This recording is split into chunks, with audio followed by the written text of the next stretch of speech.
Hi, this is Stu Turgel, your host for the PHOENIX File, a weekly news magazine and community conversation with the people and programs making a positive impact on the quality of life in our community. You may only consider yourself a wife, husband, daughter, son, or grandchild, but if you're caring for a loved one who is either aging, a child, or an adult dealing with a chronic condition or living with a disability, then you're a caregiver too. The Arizona Caregiver Coalition is unique. Its sole purpose is to support caregivers and their families. They offer support and help finding access to information, assistance, answers, new ideas, and helpful options for you and your loved one.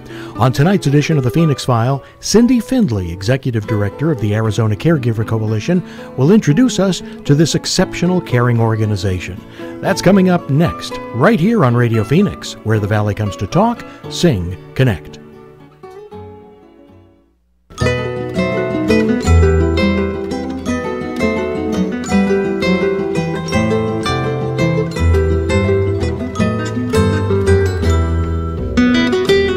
Good evening, I'm Stu Turgel, your host of the PHOENIX File. This is a weekly news magazine that features the people and programs making a positive difference in the quality of life in the Valley of the Sun. For many of those who have shouldered the responsibility of being a caregiver to a family member or a loved one, the realization that they can do anything, but they can't do everything, is a lesson that sometimes hits very hard when they least expect it, and when they are ill-equipped or ill-prepared to live up to their own expectations. You know, for most caregivers, it seems like there are never enough hours in the day to accomplish everything that they're called upon to do for the person they care for, and equally important, for themselves. Some caregivers feel isolated, with no one to turn to for help. Caring for a family member or a loved one can take an emotional, physical, and financial toll on the caregiver. So, what's a caregiver to do? Where do caregivers turn for help and support? Well, my guest tonight knows what it means for caregivers to feel overwhelmed and unsure how best to provide attention to the person they're caring for, and just as important, how to take care of themselves. Cindy Findley is the Executive Director of the Arizona Caregiver Coalition. Cindy has been instrumental in the caregiving space since 2015. Her passion for helping people in all aspects of care flows through her drive to make a difference. In addition to her role with the Arizona Caregiver Coalition, Cindy also provides expertise to families seeking senior housing solutions.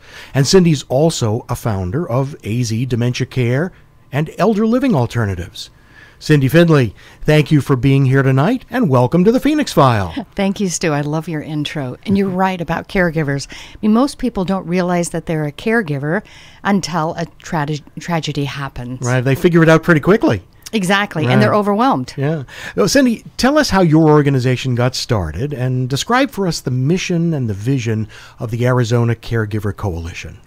Well, the Arizona Caregiver Coalition got started in 2010 by a man by the name of David Best, B-E-S-S-T. I like to spell his name because it's so unique. Unfortunately, David passed away in January, but about 3 years ago, the coalition became a nonprofit, and we work hand in hand with the Department of Economic Security, Division of Aging and Adult Services. We administer some federal programs for them. Since then, things have evolved a bit, huh? Oh, we are so excited for 2018. We've got a lot of programs on our table that's going to make a difference in the state of Arizona. I want, and it's just not my vision, it's the Department of Economic Security's division, to make Arizona a benchmark for caregiving.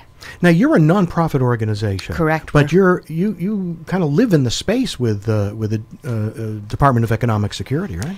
They graciously house us. It's pretty amazing that's a real public-private partnership. It is, and we rely on them and they rely on us. We are able to be nimble because we're a small organization, and we can get things done much faster than the government can, and we can get it done less expensively. Yeah, that's great.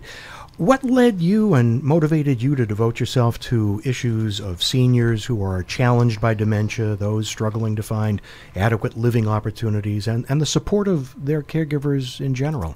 What's your motivation? That's a good question. Everybody's got that aha moment or their why, what triggered their why. My mother has dementia, And so this is a personal mission for me to find resources and supports for caregivers that are suffering from dementia. Actually, I shouldn't have said suffering. They're living with dementia. My mother lives with dementia. She lives with my father, and she's early onset right now. So it's not noticeable to anyone but her very, very close friends or family members. That's my personal why. My mom has dementia, and I'm going to try to make her life better. That's wonderful. But she's not the only one living with dementia.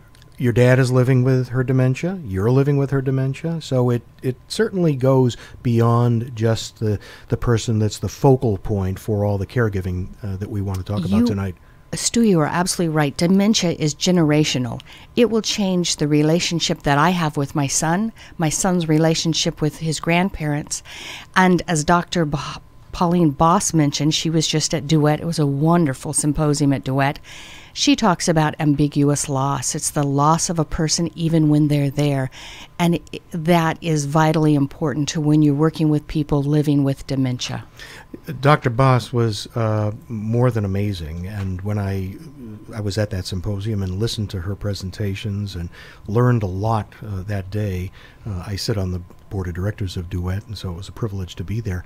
But that term, ambiguous loss, it took me a while to feel comfortable with that, but the longer that I thought about it, the more it struck me that was really the most apt term. She kind of coined that term in the 70s. Right, right. And I was there last year, and I heard her, and I was able to use that now in my life. And the way that I talk about Dr. Boss, people would imagine that we're best friends because I just live what she says. I'm so excited about what she says. But there is some loss. I am losing the mother that I used to have. Just a little bit each time, each day or each week. Her personality is changing, and that's how I knew that she had dementia. It's interesting. People talk about babies and small children, toddlers, and those of us who have had them and raised them know that they change little by little every day. And people who haven't seen them in a while pick up on those changes, those subtle changes. We see them change almost before our eyes. And at the other end of the life spectrum, we see it just in reverse. We see the slow diminishing of faculties and memory and so forth. Right. That's a good way to look at it. And I was thinking about this. As you see the toddlers grow and you see them change, that's a time for excitement. That's a time to look forward to, because you know that at each milestone you're going to celebrate that. But when the reverse happens with an elderly person, it's a time of sadness when they start to lose their personality. There's a lot of stress involved with that for the caregivers. I'm not sure that everyone knows what we mean when we're talking about being a caregiver. It probably means different things to different people. So what does the term caregiver mean to you? Are caregivers that you work with volunteer family members or friends, or professional caregivers included in your work as well? That's a good question. I should have clarified it from the start. But let me tell you that in the state of Arizona, there are over 900,000 family caregivers. The Arizona Caregiver Coalition, our focus is for the informal, non-compensated family caregiver. And we use the term family very loosely. It's just an easier term than saying a paid caregiver. But I could be a caregiver for my neighbor. I could be caregiver for a partner. But it's where you've got a relationship that's built. There's over 900,000 of them in the state of Arizona. Now, is that number changing? Is it growing? Oh, it's certainly growing, Stu. And what is the reason behind the growth? Just sheer population, the aging population itself? Exactly, the aging population. And then let me tell you that half of the people that are 55 and older that have moved to Arizona left their infrastructure. So when they left Michigan or Illinois, they left their nieces, nephews, grandsons, their children. They left that caregiving structure. So when they come to Arizona and they age, they start to look for the community to help that for the caregiving role. And it's difficult. We have a crisis. We have a paid caregiver crisis. There are not enough paid caregivers to support the family caregivers in their time of need. So in older communities, which tend to be multi-generational, the experience for an aging individual or someone, doesn't always have to be aging, but somebody who is in need of care for whatever reason, might be different because there is extended family around. Exactly. Susie needs to go to the doctor. She calls her sister. Her sister comes in and takes care of mom. Mom has this continuity. She knows voices, and also if there's a language barrier, the family knows the language. There is the culturally appropriate food, clothing, environment. Here, they don't have that. If you've got one family caregiver, I'm the only person for my parents. If I leave, I have to bring in a stranger into the home, and they don't know what's culturally appropriate for my parents. Cindy, caregivers face a lot of challenges and a lot of stresses that cause many of them to burn out. What leads to this, and what does caregiver burnout look like and feel like? Is it possible to even see it happening if you're a caregiver? Can you recognize this? A lot of times you can't. It's the same thing as putting the frog in the hot water. As the hot water gets hotter and hotter, the frog just stays there until they die. I hate that story, but it's the truth. Yeah. A caregiver doesn't realize the stress that they are taking upon themselves. A lot of times the caregiver isn't sleeping. They're not eating properly. They're certainly not taking their own medication. Their focus is on providing the medication for their loved one. They're not going to the doctor, nor are they even considering themselves. Did you know that 2/3 of the time when an ambulance comes to a home, it's not for the care recipient, but for the caregiver? No, I didn't know that. That's almost alarming that's what's happening. Stressed caregivers die before their care recipient. And there is a direct correlation between the health and mental well-being of the caregiver and of the health and mental well-being of the care recipient. And the state understands that. The state of Arizona understands that. The federal government understands that. And that's why we have things like respite programs, why respite is so important. And respite is just taking a physical break. And I'm defining it by physical break because even if you leave the state for maybe a niece's wedding, you are still emotionally tied to your care recipient. So it is important that caregivers get a physical break from their care responsibilities. So this gives the caregiver a chance to refresh and recharge their batteries. What is that respite program? How does that work? And I know you get involved with it a lot through the coalition. We do. We administer the Lifespan Respite Program for DES, and the program we have right now is called the Respite Rebate Voucher. We will reimburse families $300 every 90 days to take respite. We want them to take respite. In January, we are rolling out a brand new program where we will prepay for respite at adult day health centers throughout the state of Arizona. We're very, very excited about it. You told me before the show that you just got a nice grant. $265,000. And it came from? Federal government. We love our federal government. Exactly. How do people get in touch with you to take advantage of that program? They just need to give us a call. We have a toll-free number, and it's 888-737-7494. Okay, we're going to take a short break to listen to a couple of messages and then more of my conversation with Cindy Findley of the Arizona Caregiver Coalition. You're listening to The Phoenix File. I'm Stu Turgel, and this is Radio Phoenix.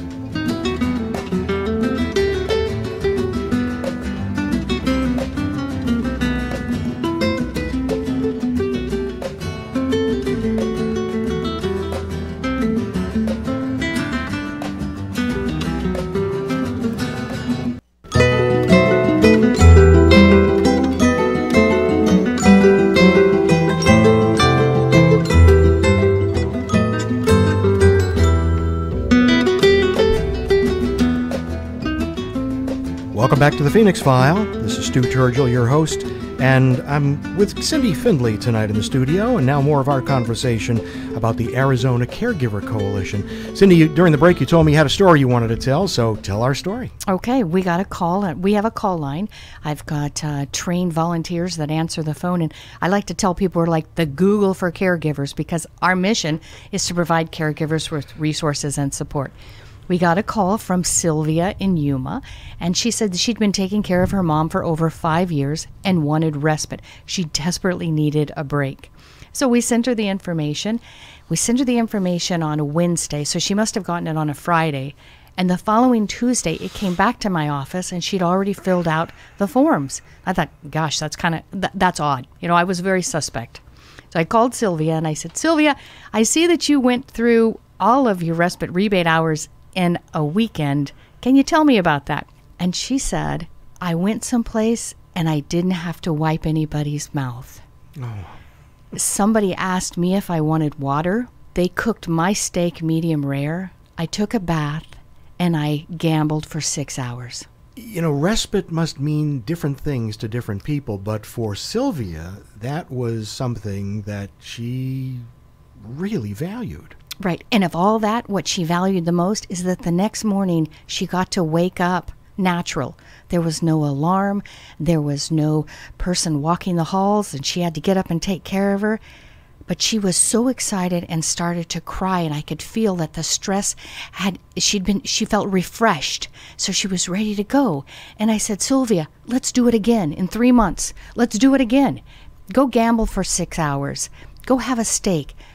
Go and be refreshed and know that your mother at your house is being well taken care of, so you can get a break, so you can take respite. And no guilt. Sylvia didn't have to feel guilty about leaving her loved one. No guilt. Amazing. When people are feeling burdened by their caregiving responsibilities, what options are available to them? Where can they turn for help? I really suggest that people get connected to a support group. And one of my favorite places is Duet. They probably have the most phenomenal lineup of support groups. And their website is duetaz.org. They've got support groups for grandparents taking care of grandkids. I mean, those people need a respite. They didn't sign up to have a bunch of grandkids coming back. Although they love it. Please don't misunderstand me. They love those kids. They just need a break. So Duet has wonderful support groups. Also, our Alzheimer's Association in town, they have fabulous support groups. And that's important. Get connected. As a matter of fact, I go to a support group. I go to CATA, PHOENIX CATA, and I also go to the Memory Cafe for myself, for my own needs. AARP has, and AARP was in the studio last week. Paula Wright was my guest on the show last week. They have an online support group for people to connect with others, to get the kind of support and connections with others that they need. They do, and that's so important because a lot of times caregivers can't leave their home. If you can imagine what it takes to take toddlers out of your home, just double that, because now you maybe have I hate to use the word, but a combative care recipient or somebody that's not ambulatory, and you need to get them out of the house so that you can attend a support group. But if you can bring those supports right into your home, you are far better for it. Tell me a little bit more about the Caregivers support line. Well, we've got I have a fabulous staff, Miss O.T., Miss Vicky, Miss Virginia, and they have all been caregivers. So when you call, they are empathetic, they understand, they will find out where you're located, and they will give you resources for that area. They know everything that there is to know about where you can go for support. So there's a dedicated phone number for them? Yes. Toll free, 888-737-7494. Say it again. 888-737-7494. We answer the phones from 9 to 3, but then we also have an answering service that will take your information. When we come in at 9 o'clock the next morning, we already have the printouts, and we hit the road running. I'm guessing that we probably should tell folks that this isn't for emergency situations. And if there is an emergent situation, that's not the number to call, 911 or some other first responder. But this is for something else. This is for general questions. Huh? The questions we get, our number one question is, how do I get paid for taking care of Mom? Naturally, if someone is giving up their employment, they somehow need to be compensated because there is no income coming into their home. So we address that with them. They want to talk about different sort of housing options that are available. They want to talk about support groups. My family member may need some sort of medical equipment. Where do I go for medical equipment? Where do I go for Meals on Wheels? And they call us. We are unbiased. We are a nonprofit, and our entire goal in life is to give hope and resources to caregivers throughout the state, and we're unbiased enough that we will give it to whatever is the most appropriate resource. And there are a lot of them. So the underlying conditions of those being cared for are probably as varied as all the various diseases and conditions and challenges that an individual could possibly face in their lifetime. And sometimes it's helpful for caregivers to be able to share their experiences with other caregivers looking after someone with a similar issue. And you talked about support groups. You help caregivers find those appropriate support groups through that caregiver support line. Tell us about some of those groups and how a caregiver can receive support group assistance from them. What happens if they get connected with them? What is that experience like? Most of the nonprofits we refer to, such as Benavia or Duet or East Valley Adult Resources or Alzheimer's Association, they have case managers. So they will actually get you connected with a case manager, and there will be an assessment, and then they will find an appropriate support group for you based on your personal needs and the sort of situation. Are you a daughter taking care of a mother? Are you a husband taking care of a wife? Are you a grandparent taking care of grandkids? There's all of these different scenarios, and each one is unique. The needs of a daughter taking care of a mother are so different than a husband taking care of a wife. Actually, it's worse if it's a daughter taking care of a father. Mm-hmm. Yeah, and the different national health organizations also offer a lot of support, heart and cancer and epilepsy and the whole plenty of national health organizations. They have support systems as well. They absolutely do. You'll call us and we're going to tell you about those. Another major initiative I know that the coalition is involved with is legislative advocacy. And Exactly. That's important. Legislative advocacy across Arizona as well as on the federal level. So tell us a little about your advocacy efforts and how people who are interested in becoming an advocate can get involved. Okay, that's a very good question. On our website, we've got a tab that talks about advocacy, and it tells you how to get involved. But what we are really interested in is bringing the respite dollars to Arizona. The legislation was passed, the lifespan respite was passed. We said, yes, we understand the value of this. However, it was never funded. So the Department of Economic Security is moving funds around so that the most vulnerable people can get respite. And that's what we need to be doing. We need to be advocating for respite dollars to be appropriated for lifespan respite. Now, we're able to go out and get federal dollars, but we need more. We are just touching the very little. We're just not touching enough people, actually, Stu, is what I'm trying to say. We can do so much more with so much more money. Do you spend some of your time on the Hill? Wait, I do. I advocate. We follow what AARP does. We really are interested in what they do. A lot of what they're interested in has already been vetted. They have the statistics to back it up about the CARE Act, and this is the act that says no one should leave the hospital unless a caregiver has been appointed, and that caregiver is given certain rights and resources. We're very, very much involved with that. Is that something that's been enacted or something that you're hoping will be enacted? We're hoping. It's been enacted in about half of the states here, but it has not been enacted in Arizona. It's called the CARE Act, C-A-R-E. How has that concept been received by the legislature? Well, you know, it's a touchy subject. We've got some big lobbyists in town that may be reluctant to add more work to certain organizations. Yeah. There's always another side of the coin. Exactly, and they may have a compelling argument as well. Before we got started tonight, we were chatting a little bit about what some businesses are doing in support of caregivers. And we talked a little bit about the fact that many businesses provide paid time off for caregivers. What's the status of corporate support for employees to provide care for their family or loved ones?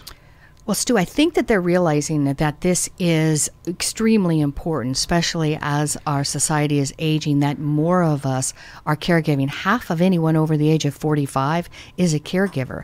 And of those people, 60% are women. The men are coming up there. But right now, employers are looking for ways to retain good employees, and one of the ways is for them to develop caregiving initiatives within their organizations.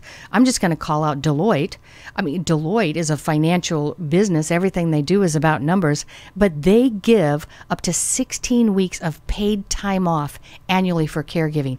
Now, this institution wouldn't be doing it if they didn't see a benefit to the bottom line. Right, so that's something that you and other advocates really probably are going to be spending more and more time on. Exactly. 2018, we're going to jump right in to the caregiver care employer workplace. That's an important goal for you. Cindy, thanks for all you do to make the lives of caregivers a little easier so that they can be even more helpful to their family members and loved ones who depend on them for care. And thanks for being here tonight to talk about the Arizona Caregiver Coalition. Thank you, Stu. Well, that's our show for this week. Thanks again to my guest tonight, Cindy Findley of the Arizona Caregiver Coalition, and thanks to Judy Frieder, who helped to produce tonight's show. Please join me next Tuesday night at 6:30 for another conversation about the very best in our community who are improving the quality of life in the Valley of the Sun. Until next week, thanks for listening to the Phoenix File. For Radio Phoenix, this is Stu Turgel.